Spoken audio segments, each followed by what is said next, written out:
は世の中がまともな時だけさ。見てろよ。いざ。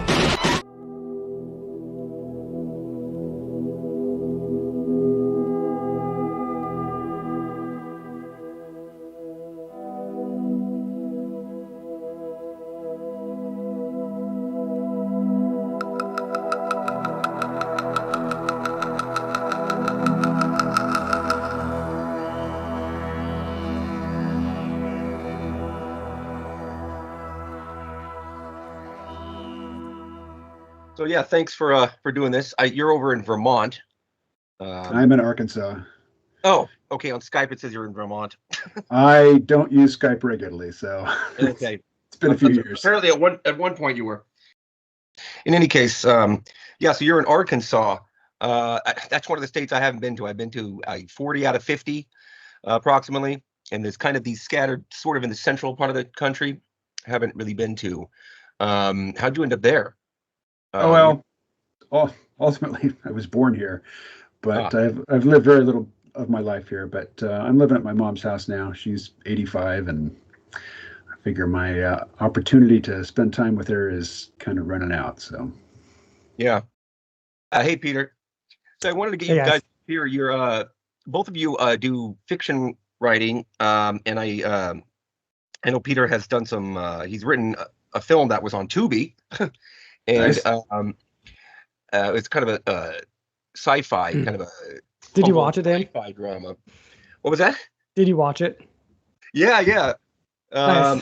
I've forgotten a little bit, but I remember some sort of involved. Your friend Devin was the star, and then maybe a couple of other people. Very kind of webcam-based movie, which is both current and kind of easy to make. And involved a guy with using some kind of experimental drug, and his consciousness was changing, or I forget the details, but it was interesting. So KMO, you're a writer of sci-fi novels. With just one so far. What got you into that kind of writing space? You know, I'm a lifelong science fiction fan, so I had always intended to write sci-fi novels. I didn't think I'd wait this long to get started. But about this time last year, I was just experimenting with different AI writing programs and hated everything they put out. But one of them said that it could mimic your writing style. So I started writing just like sample scenes and would feed it to the AI, and the AI would spit out something completely unusable. So I'd write another scene. It's okay. Here's a little more. Try this. And then, I'm like into the third scene of the novel. It's like, all right, I'll talk to you guys in a few years. I'm just going to write this one on my own. And it flowed out really quick. It was too long, so I had to, take a machete to it. And then I stopped writing, and I wrote a novella right immediately thereafter. Like one day I finished the novel, the next day start writing the novella, which is a prequel to the novel. And the novella's on Substack. It's called Last Train to Mordor. And so then I came back to the novel, I edited it, and I just went through the whole self-publishing process via Amazon. And it's not selling, but it was an interesting adventure. And I started to write the sequel, and the sequel just got way too long. I had hit 100,000 words, and I was less than a third of the way through the plot that I had sketched out. And I was like, this is not working. So I have set that aside for the moment, and I think I'm going to focus on Substack for a bit. Yeah, I actually came to tap you for an interview by reading an article where you discussed the pretty recent, maybe 2 or 3 articles ago of yours, or 2 pieces ago, the politics of Anthropic's Claude LLM. That was kind of interesting. How do you how much experience do you have with like teasing out the politics of these different LLMs? Have you noticed anything in particular? Oh, I've noticed that they come in various flavors, and Claude is the most permissive in terms of what it will talk about and what it'll let you talk about. Gemini is about the worst. I don't have any experience with Llama because I got kicked off of Facebook a few years ago, and I don't have any experience with Grok because I don't pay for Twitter or X. So I mostly use Gemini, Perplexity, Claude, Pi. Pi is a real conundrum because it's got personality and it has a big knowledge base, but it is super stringent on what it'll let you talk about. And if you say something that is, politically not right, it doesn't warn you. It just says your account is suspended. You're done, buddy. Get out. And there's no reasoning with it. And they don't. You can send an email to customer service, or you could write it on a piece of paper and just throw it out into the wind. You're going to get the same result either way. But you don't have to have an account. Like, your account will be suspended, so you just go and use it without signing in. So it's absurd. But yeah, it's a real mess. And then once in a blue moon, like when they do an update, I'll check in with OpenAI, ChatGPT. I don't care for like the in-house sort of writing style. It's just very corporate and very kind of stale and icky. So I don't like it, but I do check in with it to see, how it's doing in terms of its capabilities. But Claude is the best. Claude is the absolute best. Can I ask you about your process a little bit? I'm curious about how you use chatbots in the process of writing something creative like a novel. So I started out using, they weren't chatbots. They were different sorts of AI tools meant for writers, but they were not useful, so I abandoned them. With now, basically, I'll write a scene, and I will cut and paste it into Claude, because that's one of the magic things about Claude. You can feed it huge amounts of text, and just say, "What do you think?" And it will just praise me to high heaven, and I say, "Okay, but what do you really think? Do you see any inconsistencies?" I forget stuff. I'll write something, I'll post it online, and somebody asks me about it a couple days later, and I have no idea. I have to go back and reread what I've written, because it's like I've just wiped the slate clean. I'm working on the next thing. But yeah, for the most part, like I'll create world building files with lots of details, and if I can't remember the name of something, I'll say to Claude, "Hey, what was the name of that habitat? Where they had the thing," and Claude can search through the documents and remember pretty well, where my memory is fuzzy. So hopefully it catches inconsistencies that I might not catch.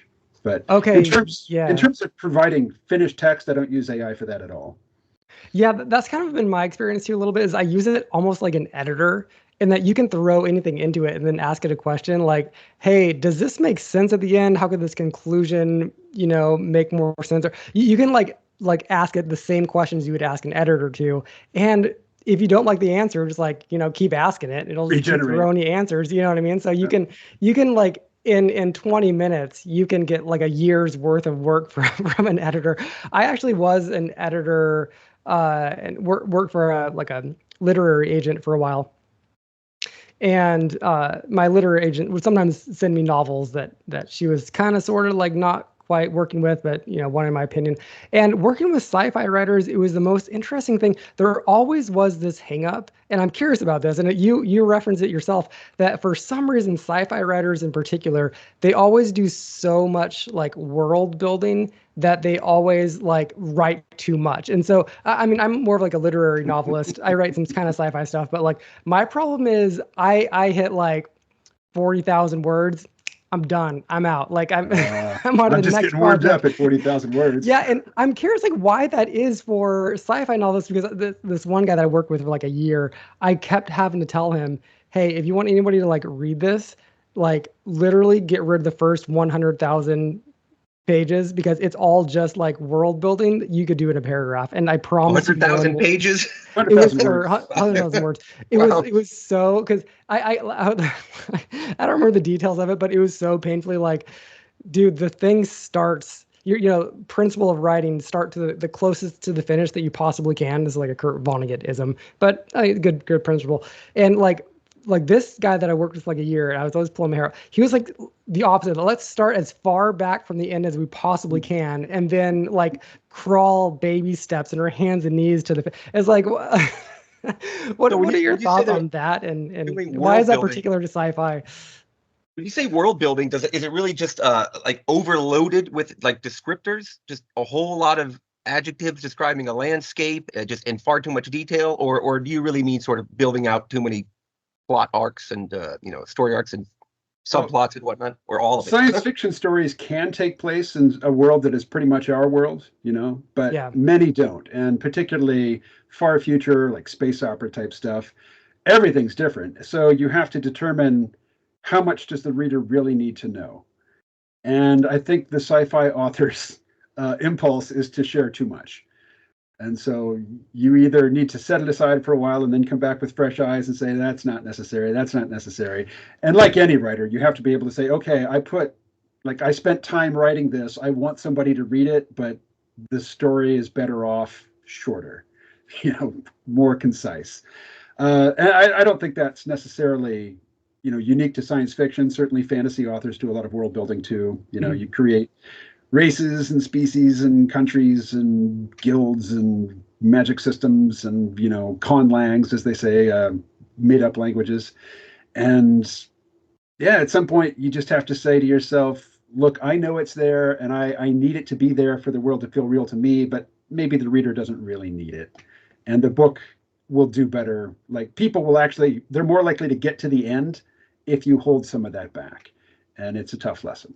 What kind of writer would you say is the opposite of that? Maybe they underbuild their world.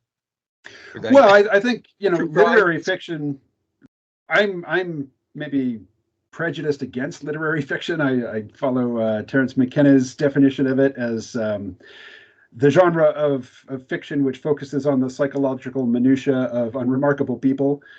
But you can just you can take the world for granted. You can play with it. I mean, you can do magical realism and change things and, not explain why, because you don't have to, because it doesn't have to be consistent and it doesn't have to be coherent, because that's, the rules of the genre.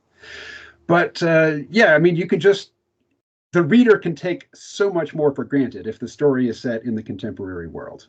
And it's just not the case for sci-fi and fantasy.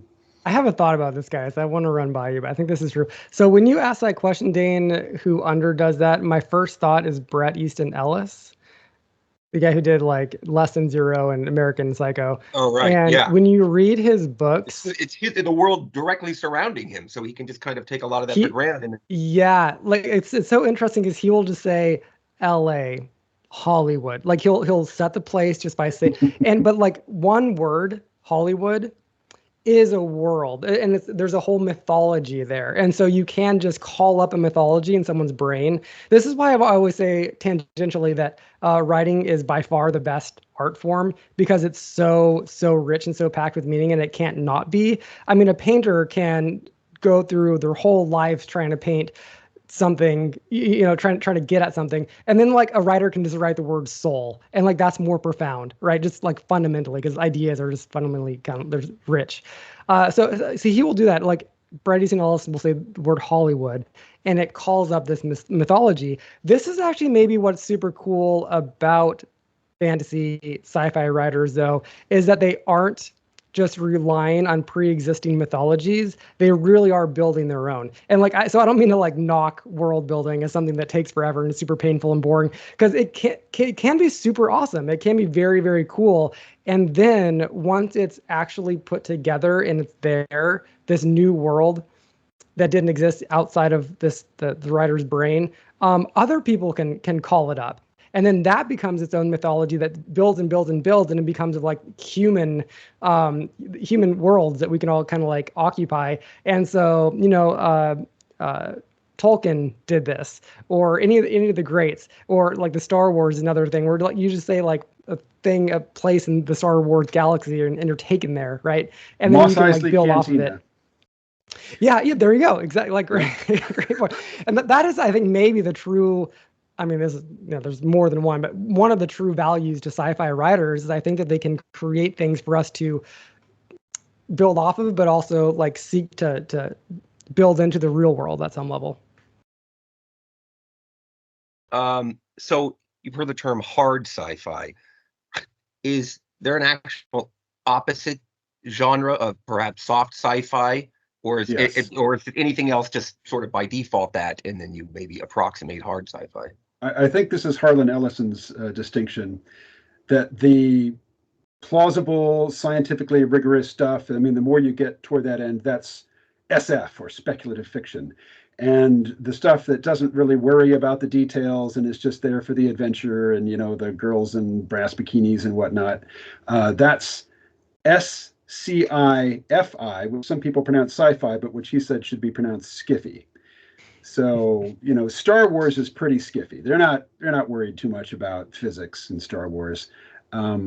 Whereas like The Expanse is, it is hard SF. It is really, really leaning in hard to the physics of, space travel and space combat. And so they're very different animals. So yeah, the SF skiffy distinction is one that I like better than hard and soft sci-fi. Yeah. Yeah, Star Wars always seemed like it had kind of a significant fantasy element to it. It is a space fantasy. That's what it is. I don't know. I think of Yoda or something, where he's just it has a more mystical poet warrior thing going on. Yeah. And kind of fantasy and sci-fi kind of exist.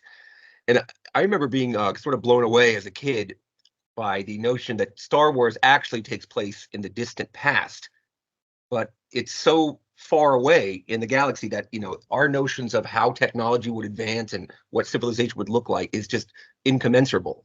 They had their own basic timeline going on there many years before us. Many of the same resources are available as in our part of the galaxy or our universe, but they started down that path of exploiting all of that, developing civilization long before humans existed, and it kind of reached a certain, it had a trajectory, reached its end of its life cycle. So in a way, I got away from kind of an Earth-centric or my time and place-centric way of thinking about how something sci-fi must look. In other words, if it's many thousands of years ago, why aren't they like cavemen or something? No, but it's actually very high tech. It's actually very high tech because that's just a different part of the universe where things just evolved and got underway earlier than our corner of the universe. But yeah, that was kind of a cool concept. So I never did watch The Expanse, KMO. Should I call you KMO? Yeah. Okay. I never did get into that show. I heard nothing but good things. But did you see Dark Matter on Apple TV recently? Dark Matter. Tell me something about the plot.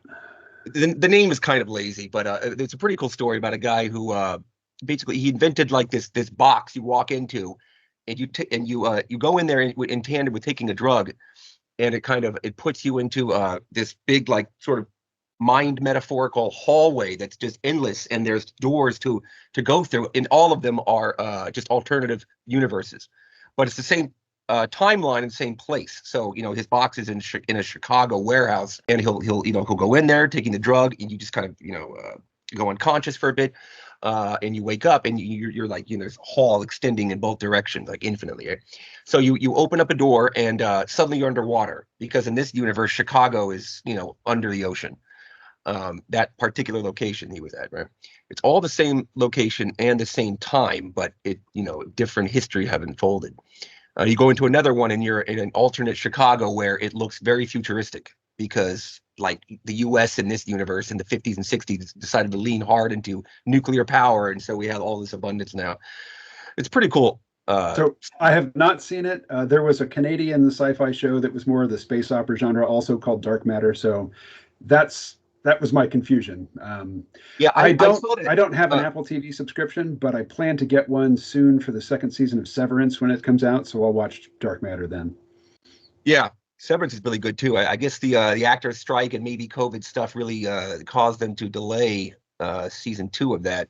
It was back in 22 that wrapped up. Yeah, it's been over 2 years now since any new episodes. But also the way that they make shows now, it's not as routine and reliable.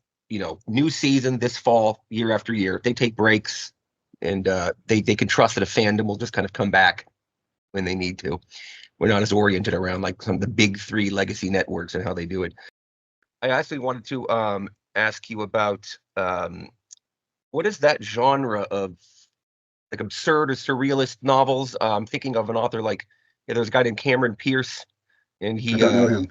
He wrote The Ass Goblins of Auschwitz. It's like really outrageous kind of silly shit. I don't know. Its own kind of nonsense. Let me see if I can put something here in the chat. And I wonder how much they feel like they have to adhere to any kind of real world information. So I guess sounds like very little. There was a fairly brief or short-lived phase where people were doing mashups of like contemporary genre fiction, but with, mashing it up with like Victorian stuff like Pride and Prejudice and Zombies, or Abraham Lincoln Vampire Hunter, things like that.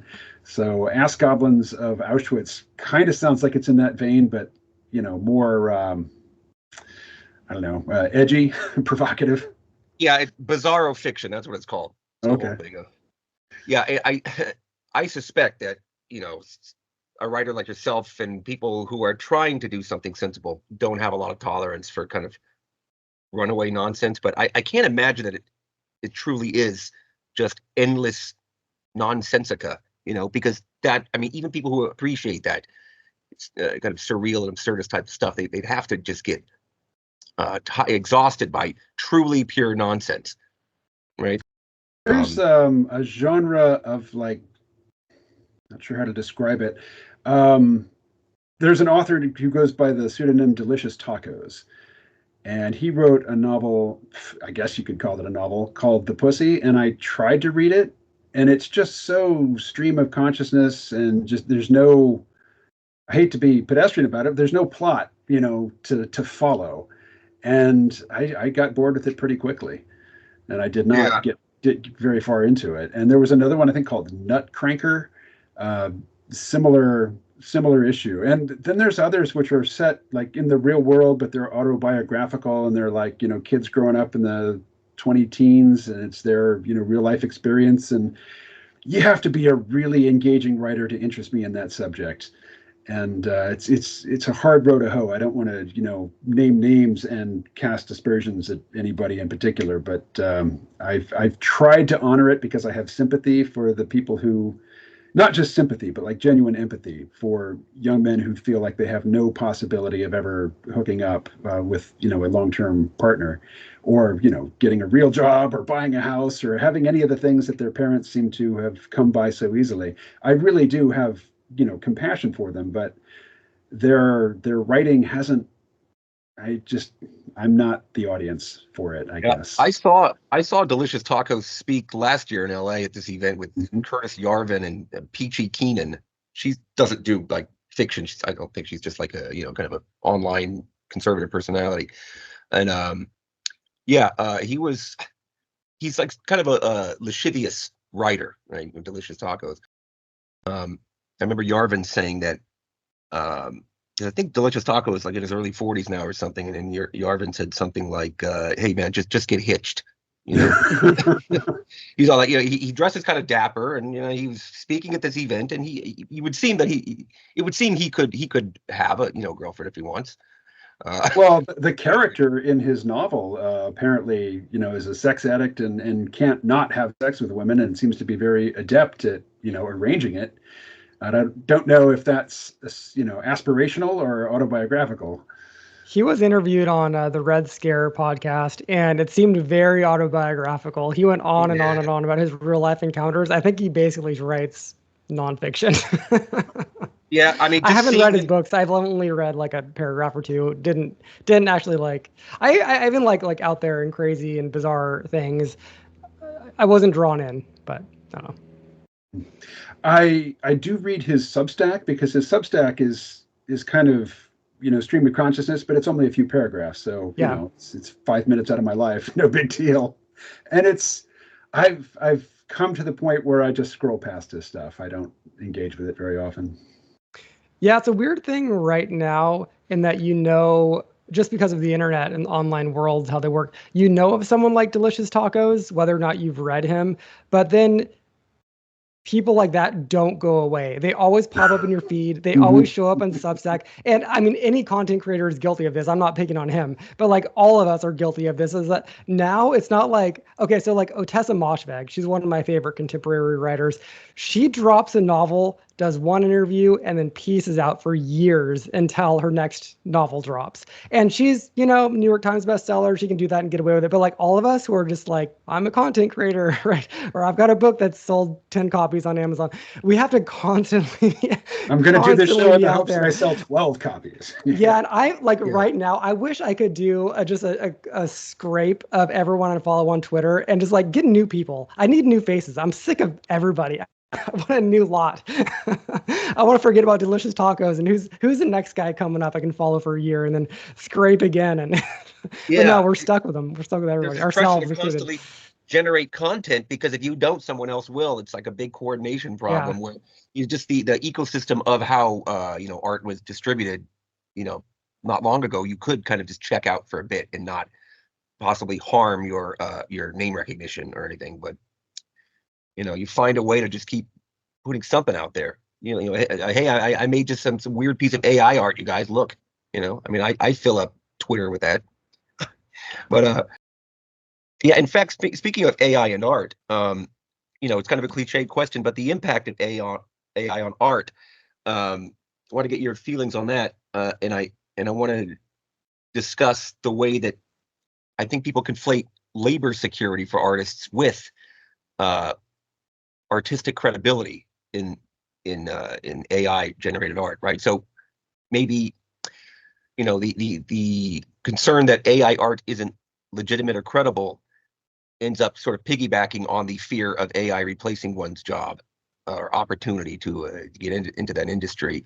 And so that's the driving force there is fear of occupational loss, not art being threatened, having its integrity threatened by AI. What do you think about all that? Well, let Peter go first, because I can go on that one for a long time. My initial thought on this is that whatever we do and say right now, we just always have to remember that all of this is evolving. And because I had the same conversation 10 years ago, but with like other types of technology, whatever I said in those earlier conversations 10 years ago are no longer relevant because technology progressed more quickly than where my opinions were when I was speculating 10 years out. And so 10 years out from now, whatever we say about how to incorporate AI successfully into art with or without losing jobs, it's going to be irrelevant because there's going to be new technologies that we can't even predict right now. And so this is kind of the exciting thing, honestly, is that it's just always going to keep going. It's going to keep going and keep going. As long as we can still manufacture AI chips, for example, and if we stop being able to do that because of world wars or something, it's a different ballgame. But yeah, I'm excited for the fact that even if we could know for a fact how AI will impact jobs, it will be a different reality 5 years beyond that.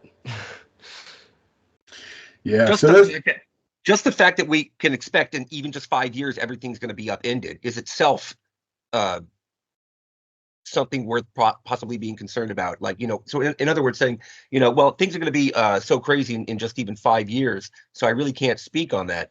Well, you have spoken on that. If we can expect it to be crazy in 5 years, that's a kind of prognosis or diagnosis. I don't know.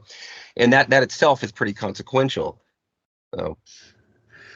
Yeah. So AI art. One, if you just scroll through, say, Substack, I have a Twitter account. I hate Twitter. I go weeks without. I took it off my phone. It's still on my iPad, so I'll look at it there from time to time. But I'm much more Substack focused these days. And you'll scroll through your feed and you'll see that lots and lots of people have clearly AI generated art, at the top of any post. But I do as well. But I can tell you that, the person who typed in a prompt to get that image probably ran that prompt, variations of it, 10, 15, 20 times. They found one that kind of had a nice vibe that they liked, so they just did a whole bunch of variations on that. And that whole process of saying, no, no, no, not that, yes, that's George Lucas making the prequel trilogy. He's got a whole art department of human artists elaborating ideas